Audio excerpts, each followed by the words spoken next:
mereka tahu. Kalaulah, sebab itu malam ni bincangkan, malam ini ada signal.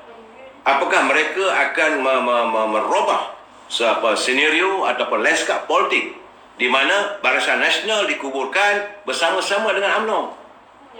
Selagi dua perpetuan ini tidak dapat dilaknatkan oleh mereka, maka selagi itulah mereka terancam kedudukan politiknya. Jadi saya melihat mereka akan berusaha sebaik mungkin untuk membunuh Barisan Nasional dulu. Selepas Barisan Nasional tak ada, barulah mereka akan membunuh UMNO.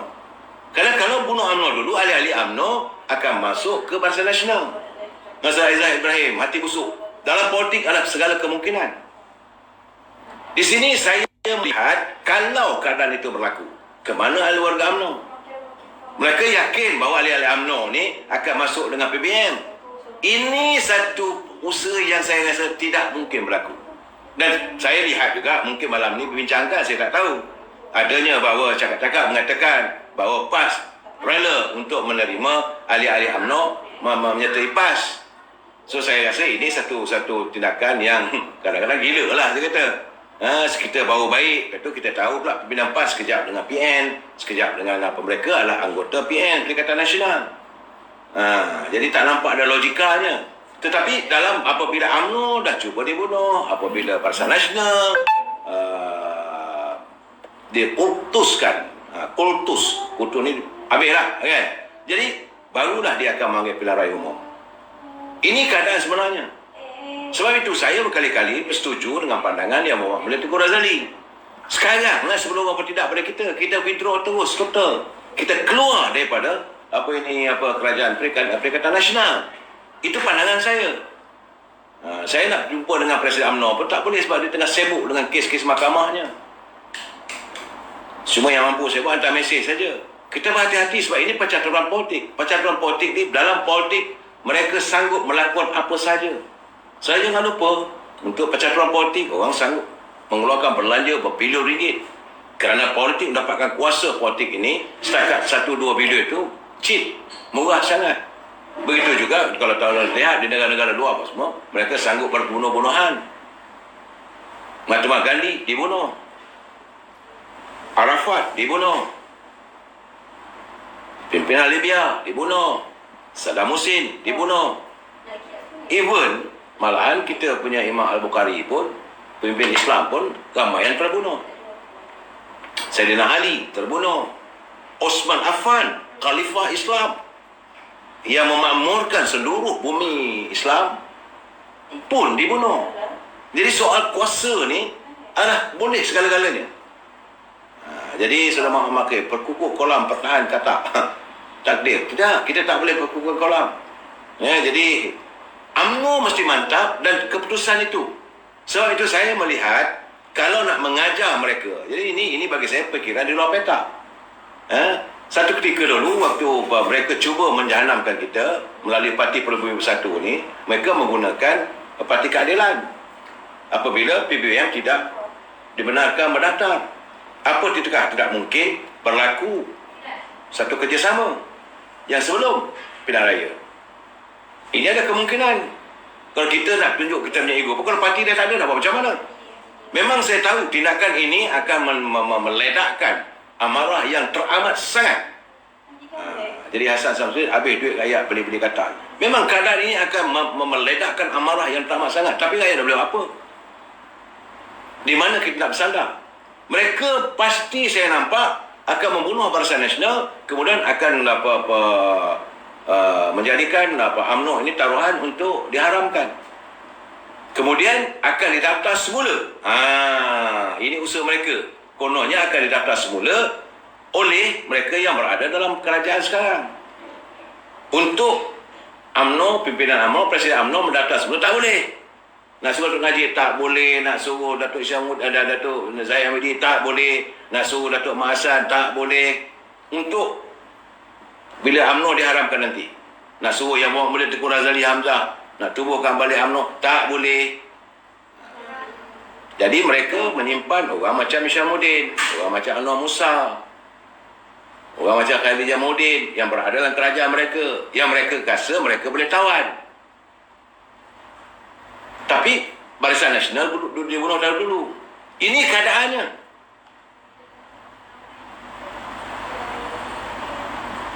Ya, saudara Mak Bakar, ini saya memberi gambaran kemungkinan dalam politik.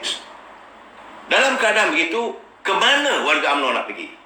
Warga UMNO yang cinta damai, warga UMNO yang harmonis, warga UMNO yang setia, yang meletakkan kepentingan agama, bangsa dan tanah air mengatasi segala-galanya.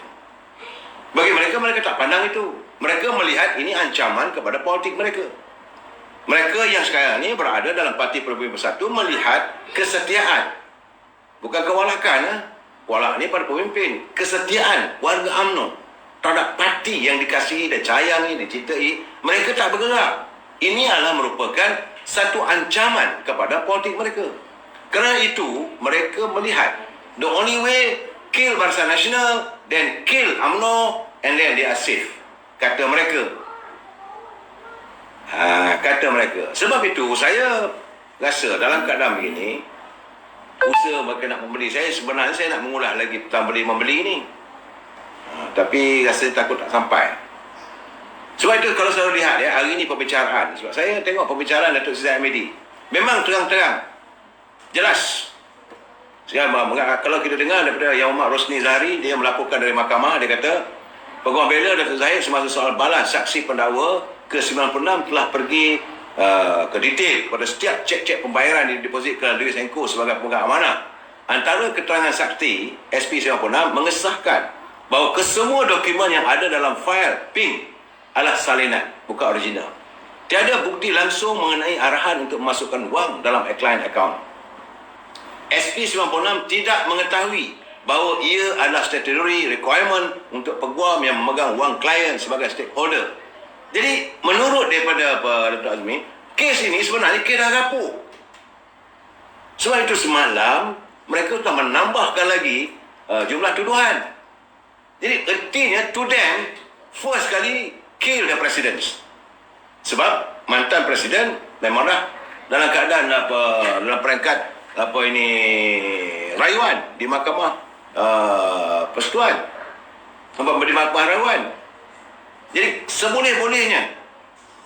Jadi bila Datuk Zahid Hamidi disahkan oleh mahkamah, dijatuhkan hukuman, ini pencaturan mereka. Dan barulah dia melakukan kepada Barisan Nasional. Daripada Barisan Nasional baru pada UMNO. So Ridwan, jangan ulas ke mahkamah tu. Itu menghina mahkamah. Memang saya tidak mau mengulas, Saudara Ridwan. Terima kasih. Saya cuma dapatan daripada apa yang saya dapat tadi tentang saksi-saksi yang menyatakan. Saya mengatakan bahawa itu keadaannya. Dan saya tak pergi in detail. Terima kasih menyatakan saya untuk saya tidak mencampuri usaha mahkamah.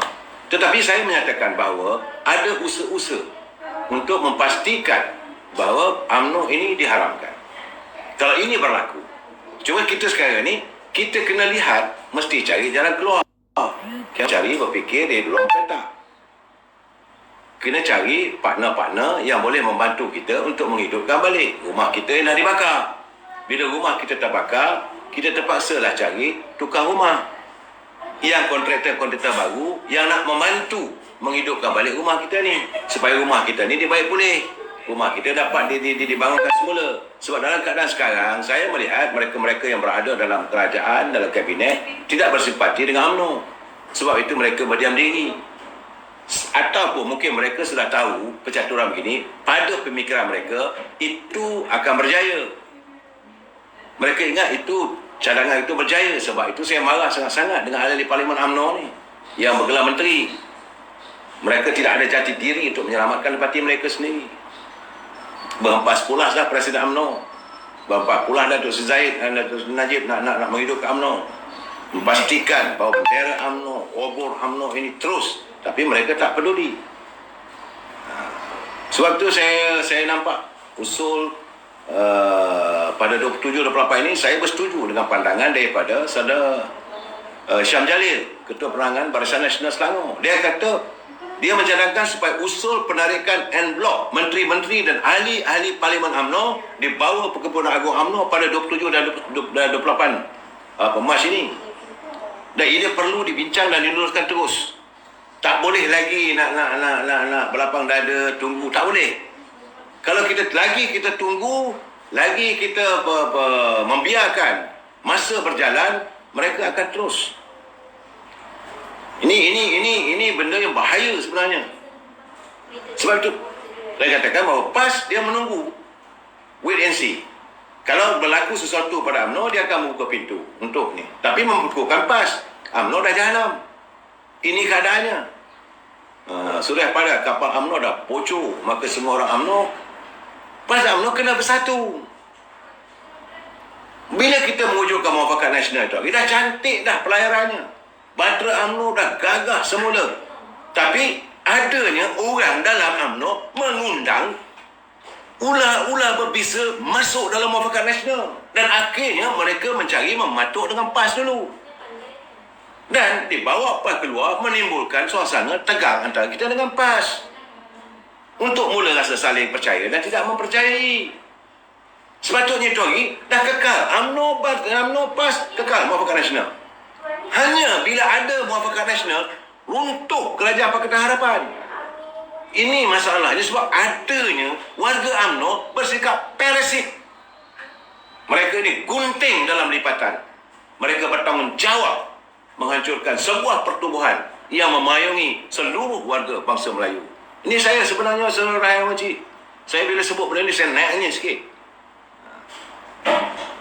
Saudara saudara Datuk Jazlan, Datuk Seri Nadia Aziz, Aida Kuli adalah wira yang ini mereka benar-benar. Sebab yang orang boleh terima dah nampak. Sebab dia orang lama. Sebab itu saya kata, jangan kita perkecilkan orang lama. Tiap-tiap move yang dibuat oleh Tengku Razali tidak untuk diri dia. Apa yang dilakukan oleh Yang Berhormat Tengku Razali semata-mata untuk memastikan UMNO ini terus kekal, relevan dan menjadi parti dominan. Dia bukan mentingkan diri dia. Berkali-kali saya katakan, kalau dia nak jadi Perdana Menteri, sebelum tu pun dah boleh. Tapi kita mula termakan dengan hasutan. Dia nak jadi Perdana Menteri. Nak jadi Perdana Menteri. Jadi, orang macam ini kita nak ketepikan. Kenapa? Orang yang mengetepikan Tengku Razali adalah orang Musa. Sebab dia merasa berdosa dengan Tengku Razali. Saya jangan lupa benda tu. Saya perhati game gitu. Dan sekarang ni kita nak cari jalan macam mana nak menyelamatkan UMNO. Cadangan daripada saudara Syam Jalil adalah cadangan terbaik saya rasa. Dan ini juga yang dituntut oleh Yang Berhormat Tengku Razali, supaya kita keluar cepat. Jangan lagi berada dalam menteri-menteri kabinet resign. Dalam keadaan itu belum sempat mereka nak membunuh Barisan Nasional dan UMNO. Inilah pecaturannya. Tapi orang tak nampak.